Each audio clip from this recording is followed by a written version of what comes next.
Câmara dos Deputados e o Senado possuem comissões próprias que tratam dos temas das relações exteriores e da defesa nacional. No Senado, a Comissão de Relações Exteriores e Defesa Nacional é encarregada de emitir pareceres sobre proposições referentes aos atos e relações internacionais e ao Ministério das Relações Exteriores, comércio exterior, indicação de nomes para chefe de missão diplomática de caráter permanente junto a governos estrangeiros e das organizações internacionais de que o Brasil faça parte, requerimentos de voto de censura, aplauso ou semelhante quando se refiram a acontecimentos ou atos públicos internacionais, Forças Armadas de terra, mar e ar, requisições militares, passagem de forças estrangeiras pelo território nacional, questões de fronteiras e limites do território nacional, espaço aéreo e marítimo, declaração de guerra e celebração de paz, assuntos referentes à Organização das Nações Unidas e entidades internacionais de qualquer natureza, autorização para o presidente ou o vice-presidente da República se ausentarem do território nacional. Na Câmara dos Deputados, há também uma Comissão de Relações Exteriores e Defesa Nacional. Entre os temas de competência dessa comissão, cabe destacar as relações diplomáticas, econômicas, culturais e científicas com outros países, tratados, atos, acordos e convênios internacionais, direito internacional público, ordem jurídica internacional, nacionalidade, cidadania, emigração e imigração, autorização para o presidente ou vice-presidente da República se ausentarem do território nacional, política de segurança nacional e atividades de informação e contra-informação, declaração de guerra, condições de armistício ou de paz, requisições civis e militares em caso de iminente perigo. Existe ainda a Comissão Parlamentar Conjunta do Mercosul. Essa comissão apresenta relatórios sobre todas as matérias de interesse do Mercosul que venham a ser submetidas ao Congresso Nacional. O Parlamento ele tem uma função essencial, do meu ponto de vista, em qualquer processo de integração profunda, como é o caso da União Europeia, né, que, com muito maior razão, evidentemente, por pretender mais do que o Mercosul, mas o Mercosul também nós podemos classificar como um processo de integração profunda. Afinal de contas, pretendemos ser um mercado comum, né?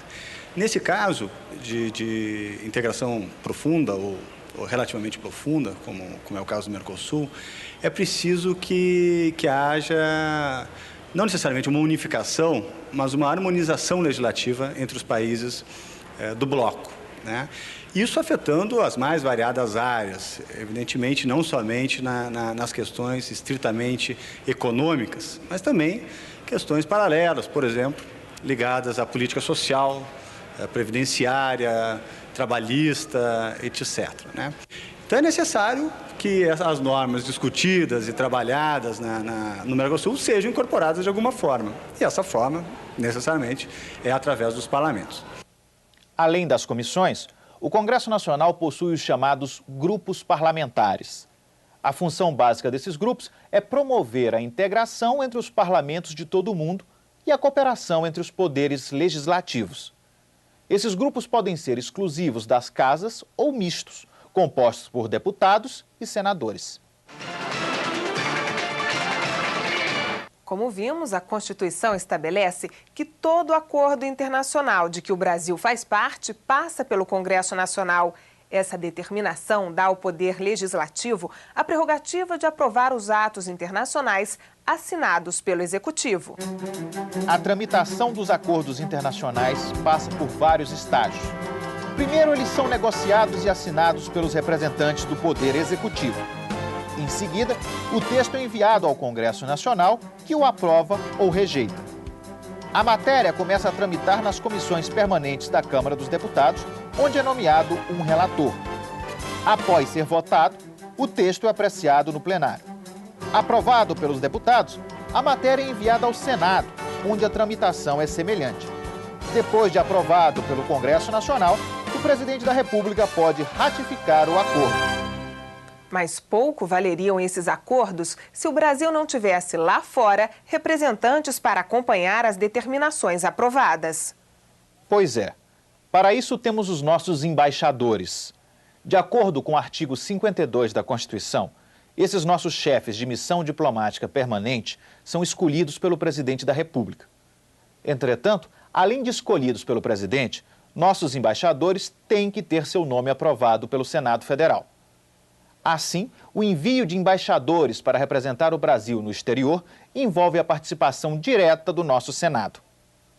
Vamos agora à entrevista do Conexão Mundo de hoje, cujo tema é Relações Internacionais e Poder Legislativo.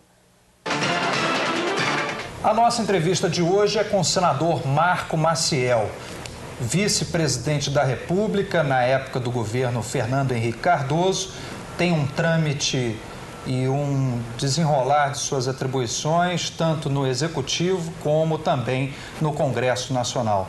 Senador, o senhor poderia nos dizer inicialmente quais são as atividades típicas do Congresso Nacional que caracterizam o Legislativo na elaboração da política externa brasileira? Bom, eu diria que, de modo geral, o Congresso tem 3 grandes atribuições: legislar, fiscalizar e ser aquilo que o Wilson, o presidente americano, chamou certa feita de grande casa de debates das questões nacionais. E no campo da política externa, de modo geral, nós temos, em primeiro lugar, a tarefa de acompanhamento da política externa, que é uma tarefa que é compartilhada entre Câmara e Senado. Em segundo lugar, nós temos a tarefa de aprovar os acordos internacionais. E, finalmente, de forma privativa, cabe ao Senado Federal sabatinar os embaixadores ou chefes de missão no exterior. Essa é uma tarefa muito importante, porque cabe ao Senado aprovar ou não a indicação feita pelo presidente da República. E essa é a ocasião também em que o Congresso exerce uma forma de controle e acompanhamento da política externa. Eu sou de opinião de que nós devemos cada vez mais ampliar essa pauta, sobretudo no Senado Federal. Por que eu digo no Senado Federal? Porque o Senado tem uma série de atribuições que são privativas, como essa que eu mencionei, de aprovação dos embaixadores, mas podia dizer também a de aprovação de endividamento dos estados e municípios.